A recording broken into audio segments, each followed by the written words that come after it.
Hello दोस्तों, this is Y Trilokí India वाले। और दोस्तों यार, ये है हमारा वर्चुअल बेस क्लास का लेक्चर। इस लेक्चर में मैं आपको बताऊंगा वर्चुअल बेस क्लास क्या होता है, क्यों इसकी ज़रूरत है और क्यों वर्चुअल बेस क्लास हम पढ़ते हैं। क्योंकि यार काफ़ी इंपॉर्टेंट टॉपिक है वर्चुअल बेस क्लास, जो आपके इंटरव्यू में और आपके एग्जाम्स में बहुत बार पूछे जाते हैं। ठीक है, तो इस वीडियो को देखने के बाद मैं आपको वर्चुअल बेस क्लास का सारा डाउट क्लियर कर दूंगा। क्योंकि 95% जो स्टूडेंट होते हैं उनको वर्चुअल बेस क्लास समझ में नहीं आ पाता है। तो मैं अभी गारंटी दे रहा हूं कि इस वीडियो को देखने के बाद आपको वर्चुअल बेस क्लास का सारा डाउट हमेशा के लिए क्लियर हो जाएगा। तो बिना किसी देरी के हम लोग वीडियो में आगे बढ़ेंगे और जानेंगे वर्चुअल बेस क्लास के बारे में। और जैसे हम आगे बढ़ेंगे देखेंगे बहुत बड़ा डेफिनेशन, और डेफिनेशन हमें समझ में नहीं आएगा तो मैं एक बार के लिए इसको छोड़ूंगा और आपको पहले प्रैक्टिकल एग्जांपल दिखाऊंगा। मैं क्या करता हूँ, जैसे लेट्स से मैं एक क्लास यहाँ बनाता हूँ ए, एक क्लास में यहाँ बनाया बी। आपको ध्यान से समझना है तभी समझ में आ पाएगा, क्योंकि बहुत सारे बच्चों को समझ में नहीं आ पाता है, वो ध्यान नहीं लगाते हैं। एक डी, ए क्लास का प्रॉपर्टी बी में आया, ए का प्रॉपर्टी सी में आया, और बी और सी का प्रॉपर्टी किस में आया, डी में। इसको हम लोग क्या बोलते हैं, ए का प्रॉपर्टी दो क्लास में आ रहा है, इसको बोलते हैं हायरार्किकल इनहेरिटेंस। और बी और सी का प्रॉपर्टी डी में आ रहा है, इसको बोलते हैं मल्टीपल इनहेरिटेंस। और सारा जो फिगर है कॉम्बिनेशन, इसको बोलते हैं हाइब्रिड इनहेरिटेंस। इतना आपको पता है। मैं अभी इनहेरिटेंस के डीप में नहीं जाऊंगा, मैंने आपको बेसिक बता दी। अब आप समझो कि जैसे क्लास ए है, इसमें एक वेरिएबल है इंट ए के नेम से, इंट ए के नेम से क्लास ए। ठीक है, आपको ध्यान से समझना है, मैं वर्चुअल क्लास ही बता रहा हूँ। आपको लगेगा मैं इनहेरिटेंस बता रहा हूँ, लेकिन नहीं, मैं वर्चुअल क्लास ही बता रहा हूँ। अगर आप ध्यान से देखोगे तभी समझ में आएगा। बहुत तगड़ा कंसेप्ट है, पूरा दिमाग लगा दो तब ही समझ में आ पाएगा, नहीं तो नहीं समझ में आ पाएगा कितना ही वीडियो देखोगे। ठीक है, तो जैसे एक वेरिएबल यहाँ है क्लास ए में, क्लास ए में एक वेरिएबल है, ए इनहेरिट हो रहा है बी में, ए इनहेरिट हो रहा है किस में, बी में।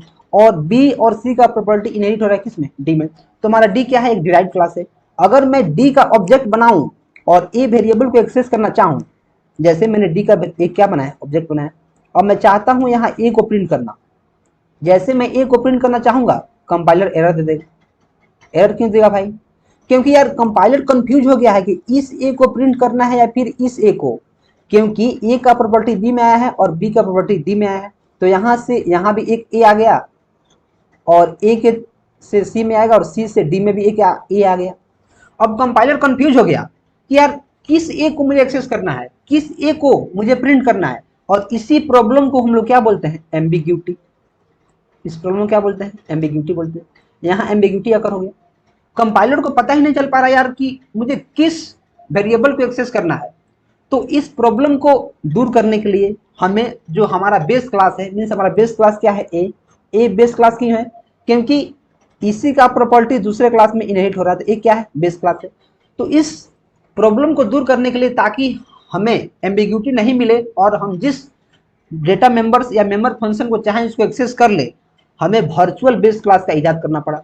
वर्चुअल बेस क्लास, उसमें हम क्या करते हैं, उसमें यही करते हैं यार कि जब ऐसा कंडीशन रहता है, जब एक क्लास का प्रॉपर्टी दो क्लास में जाता है और दूसरा का तीसरा में जाता है, तो हम क्या करते हैं कि जो बेस क्लास है, जब उसको हम इनहेरिट करते हैं तो उसको क्या बोल देते हैं, वर्चुअल बेस क्लास बना देते हैं। मीन्स उस क्लास के सामने हम क्या लेते हैं, वर्चुअल कीवर्ड लगा देते हैं। जैसे पहले हम इनहेरिट करते थे, जैसे मैंने क्लास बी में मुझे इनहेरिट करना है क्लास ए को, तो पहले हम क्या करते थे, डायरेक्ट यहाँ पब्लिक ए लिख देते थे, पब्लिक ए। लेकिन जब मुझे वर्चुअल बनाना होता है तो मैं क्या करूंगा, मैं क्लास यहाँ बी लिखूंगा और यहाँ लिख दूंगा वर्चुअल पब्लिक ए, या फिर पब्लिक वर्चुअल ए। वर्चुअल को आप डिस्प्लेस कर सकते हैं, आगे रख सकते हैं या फिर पीछे रख सकते हैं। इतना जब आप लिख दीजिएगा तो ये बन जाएगा वर्चुअल बेस क्लास। और जब वर्चुअल बेस क्लास ए बन जाएगा, तब आप जिसको चाहें एम्बिग्यूटी प्रॉब्लम दूर कर सकते हैं और जिसको चाहें इसको एक्सेस कर सकते हैं। तो अभी मैं चलूंगा इसके डेफिनेशन में, मैं कहाँ चलूंगा, डेफिनेशन में, और आपको पढ़ के बताऊंगा क्या लिखा है। when two or more objects are derived from the common base class, base class ए है, इसमें से अगर दो ऑब्जेक्ट, दो या दो से ज्यादा ऑब्जेक्ट एक ही क्लास से डिराइव हो रहे हैं, ठीक है, डिराइव यहाँ हो रहे हैं, you can prevent multiple copies of base class from being present in an object derive from those. तो यहाँ भी इसका कॉपी आ गया एक ए, यहाँ भी एक कॉपी आ गया ए। तो क्या हो रहा है, एक प्रॉब्लम क्रिएट कर दिया, क्या किया, एक बहुत बड़ा समस्या क्रिएट कर दिया। those by declaring the base class as virtual when it is inherited। तो इस प्रॉब्लम को दूर करने के लिए जब आप क्लास को इनहेरिट करते हैं, मीन्स क्लास ए को जब आप इनहेरिट कर रहे हैं, उस समय इसके सामने आप वर्चुअल कीवर्ड लगा दीजिए और इस क्लास को क्या बना दीजिए, वर्चुअल। जब आप वर्चुअल इसको बना दीजिएगा तो आपका सारा का सारा जो प्रॉब्लम है, जो एरर आ रहा था अभी तक, वह एरर क्या हो जाएगा, खत्म हो जाएगा। वह एरर क्या होगा, खत्म हो जाएगा। तो अभी मैं चलूंगा और इसको थोड़ा सा और एक्सप्लेन करूंगा। अभी मैं बताऊंगा आपको need of virtual based class, ठीक है। तो मैं सबसे पहले यहाँ एक प्रोग्राम लिखूंगा। मैं क्या लिखता हूँ, यहाँ प्रोग्राम लिखता हूँ। जैसे क्लास मैंने ए बना लिया और इसके अंदर मैंने लिख दिया पब्लिक, और मैं एक मेथड बना लूंगा जैसे void शो के नेम से, और इसके अंदर मैं लिख दूंगा सी आउट ए क्लास, मैंने लिख दिया। अब मैं क्या करूंगा, क्लास बी बनाऊंगा, क्लास बी। अब मैं क्या करूंगा, यहाँ पब्लिक ए को इनहेरिट कर दिया, इसके अंदर लेट से मैंने कुछ लिख दिया। अब मैं एक और क्लास बनाऊंगा, क्लास सी, और इसके अंदर मैंने क्या किया, पब्लिक ए कर दिया, और इसके अंदर मैंने लेट से कुछ लिख दिया। अब मैं क्या बनाऊंगा, एक क्लास बनाऊंगा, क्लास डी। आपको ध्यान से समझना है, बहुत मुश्किल नहीं है, काफ़ी आसान है, आप इसको समझिए। क्लास डी, इसमें मैं क्या करूंगा, इसमें बी और सी दोनों का प्रॉपर्टी इसमें मैंने क्या कर दिया, इनहेरिट कर दिया। अगर मैं अब डी क्लास जो है, डी डिराइव क्लास है, डिराइव क्लास की मैं, क्योंकि बी और सी का प्रॉपर्टी इसमें आ रहा है। अगर मैं डी क्लास का यहाँ ऑब्जेक्ट बनाऊं और डी डॉट अगर मैं शो करूं, यहाँ मैं अगर कॉल करूं, ठीक है, अगर मैं यहाँ कॉल करता हूँ, इसको मैं बंद कर देता हूँ। अगर मैं डी डॉट शो करता हूँ क्लास डी का ऑब्जेक्ट बनाकर, अगर मैं इतना किया तो क्या आएगा, मेरे पास एरर आएगा। क्यों, क्योंकि कंपाइलर कंफ्यूज होगा, जो यहाँ शो है इसको हम इनहेरिट किए हैं तो यहाँ भी शो आ जाएगा, यहाँ भी क्या आएगा, शो, यहाँ भी क्या आएगा, शो।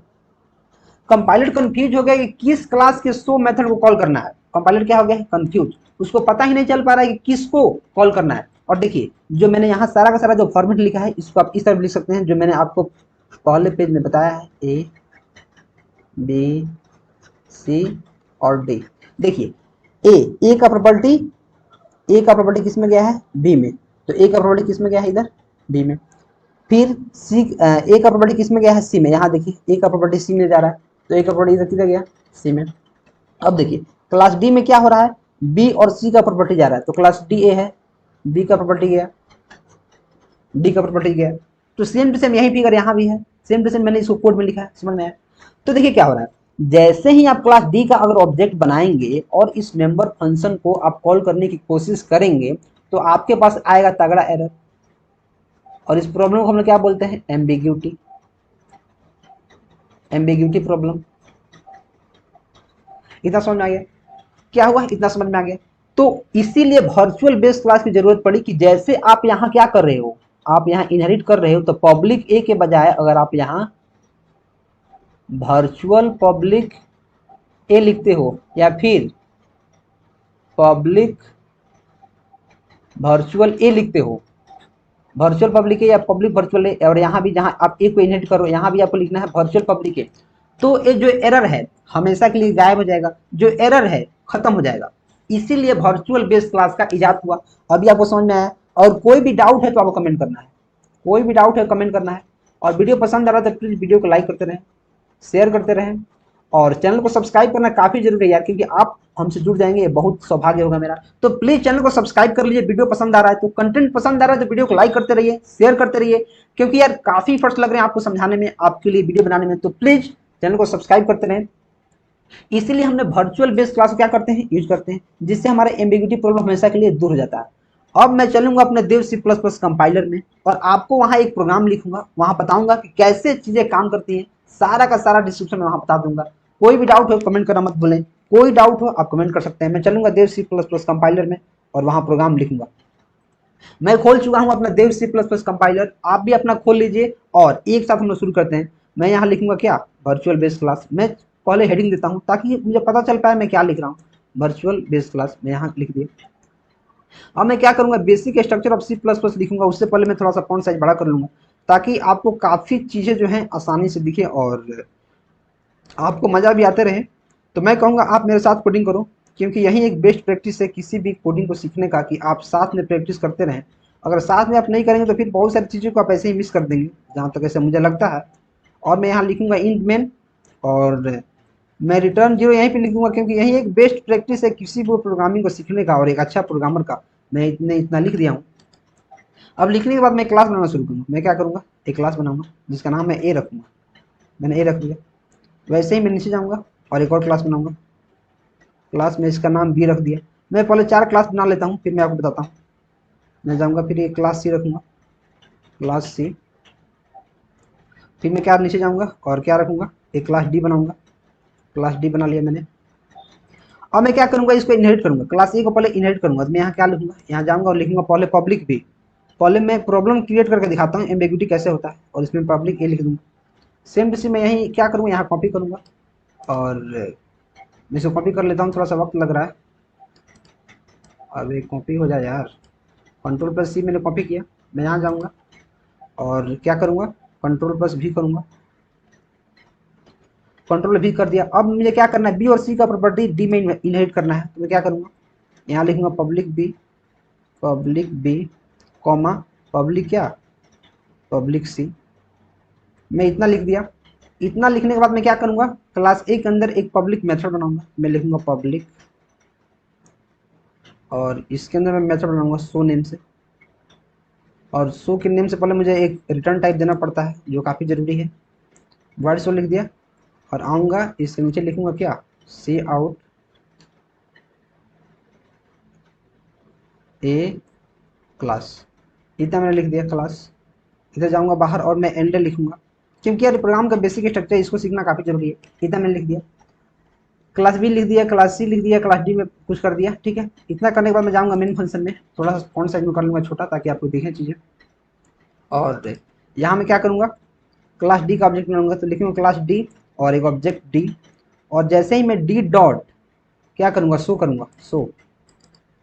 और इतना करने के बाद मैं क्या करूँगा, इसको सेव करूँगा, Ctrl+S दबाऊँगा और इसको क्या लिखूँगा, इसमें मैं इसका कुछ नाम लिख देता हूँ। जैसे इसका नाम क्या है, वर्चुअल फंक्शन। तो मैं लिखूँगा VRTUAL वर्चुअल डॉट CPP। इतना मैं लिखूँगा, क्या करूँगा, सेव करूँगा। जैसे मैं सेव करूँगा और जैसे मैं रन करने की कोशिश करूँगा, कंपाइल एंड रन, जैसे मैं करूँगा मेरे पास एरर आ जाए।